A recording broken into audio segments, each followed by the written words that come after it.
What is up guys, in this video I'm going to be showing you guys how to create your put, post and delete methods with respect to the fast API. Let's go. So in the previous video we left off somewhere around here. We saw how to create our get request, or we can now do a get request to a URL or a path, and we'll be getting some data from that. That's how I showed you guys in the previous video. Now for this video I'm going to be showing you three important ones: put, post and delete, and also using a same path but different methods, meaning we don't have to duplicate our methods. We can use the same path and request to the fast API that I'm going to be doing all of these three different actions in the same path. So that's what I'm going to be showing you guys.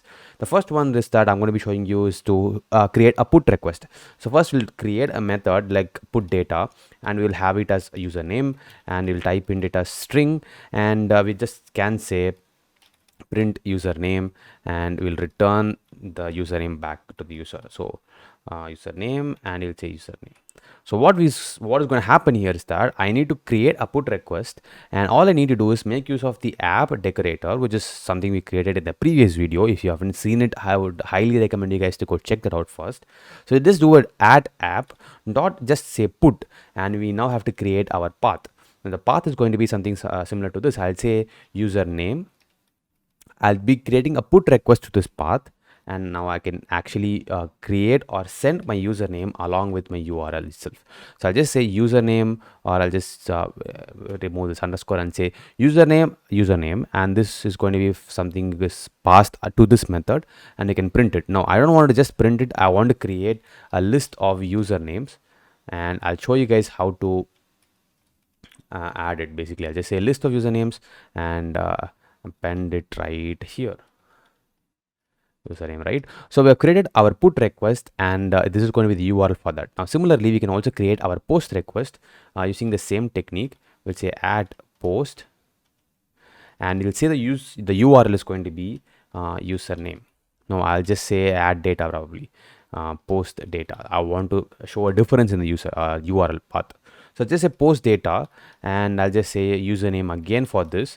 But just note that in the put request we are sending the username along with the URL itself or the path itself. But the post request we will not be doing that. We'll be sending it as part of the header. The fast API is smart enough to understand that the post request will be sending things via the header only, and is capable of taking that and parsing that by itself. You don't have to do anything. It's just a very simple way to do it, right? Just say string type ending is very important, and do the same action like back again here. Just say append username, print or this will return the list of usernames.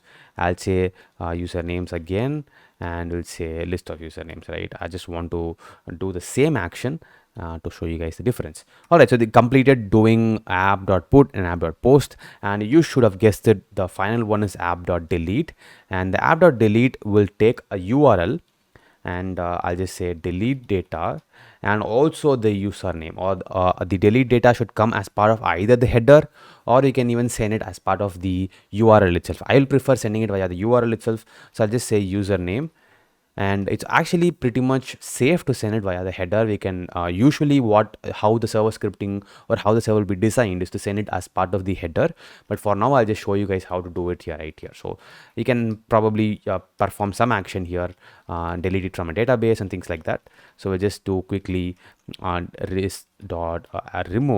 He'll remove the username, and we'll send it back to the user. Let's say username, because it's going to be list of usernames. I'll say list of usernames, right? Awesome. So now we've done three different actions or methods for a path, and I'll show you guys how to now fire up our unicorn. We'll fire up our unicorn ASGI server, and we'll see in action how these things is going to work. The URL is fired up, and as you can see, it's throwing a 404 error because I don't have any root created or root request created. And we saw how to do a get request, but how do you do a put, post and delete request via the URL itself? We can't do that, right? We'll either need a tool like Postman to do it, but lucky for us, we have the fast API server already has two important documentations involved. One is redoc and another is docs itself. So when you just do docs, and it is going to automatically open up a curl, basically a curl tool that is installed as part of the fast API itself, and you can do all of our actions right here without having to go to an external tool like Postman. So use the username here. It's asking for a data. I'll just say try it out. And you can see probably here that if I put the data as Bharat watch, right, that's my name, and I put it and execute it, it's requesting the curl command. It's firing up the curl command, saying it's going to be a put request, and says the username, and in the body it is returning the Bharat watch or the list of usernames that we want, right? It's returning the username itself. Now time to check our post request. The post request is going to be firing up similarly. It's automatically saying, you don't have to worry about it, right? If you see here, the automatically it is saying that the header is going to require username, or even though we haven't defined it right in our URL, it knows that the header is requiring a username. I'm going to say now the username is going to be coder monk. It's a different user now. I'll just execute it, and you can see that in the curl post request, it is actually sending the request as username, and it's actually sending the post data. And in the response body, we are getting both the Bharat watch, which is the previous one, and the coder monk, which is going to be the new username.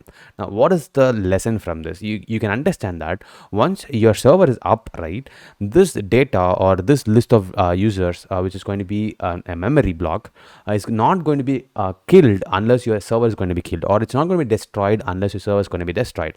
It is automatically taking care of holding that for you across all the requests, and that's actually very, very cool about FastAPI. Now we have seen the request for put and post. Now time to see the delete and quickly move on to the last one. Now it's now by default, since I'm passing it, I'll just say remove coder monk for me. I don't want coder monk. I request it, and it's automatically removing it for me, and is throwing the response body right here. So basically 3 different activities that you can do as part of your request. And one important thing that you also need to understand is that basically with respect to delete and post, it's very, very important that we are encoding our data, meaning we are even encrypting our data before sending things. And that's what we will be seeing as part of the next different videos that I'm going to be sharing. So we have seen 3 different requests. Now what if there is one URL path, something similar to this? I want a URL path. Let's say I want to create a URL path, post or add, or I'll say home data, something like this. This is going to be my URL path. Now I don't want to define 3 different mechanisms or 3 different request methods for the same URL path. Is there any way that I can tell the FastAPI to just add or do all these 3 different requests with the same URL path? The answer is yes, there is a way. That is possible if you want to be using app.api_route. If you use that, it's going to take the API route, which is going to be the URL or the path here, followed by the request methods, where you can say, where you can pass the methods as in the form of a list. You can say get, I can say post, I can say put, I can say delete. So I can say what are the different request methods that is actually part of this URL itself or this path itself. And we don't have to duplicate our methods right here. We can create just one method as handle home data, and we should be smart enough to understand, or if this FastAPI is smart enough to understand what are the different methods that is going to be required, or what are the different ways in which all of these request methods are going to send data, and it will automatically fire up our method based on that. Now I just can say print probably username, right, and I'll just return username. Alright, so this is going to be my thing. I'll just kill my server here, fire it up again to see for ourselves basically how this thing is going to be running. Now I'll just probably do this again, and as you can see that we didn't do anything. We didn't create 4 duplicated methods. We created only one method using API route, and it automatically shown us what is the way to do, or what is 4 different request methods for the same URL, the same route or the same path. So it's very, very simple, right? We don't have to worry about duplicating our data 100 times if we have different request methods for the same route. So pretty much that's what I wanted to share with you guys as part of this video. Very, very useful, and also very, very simple to create with respect to FastAPI.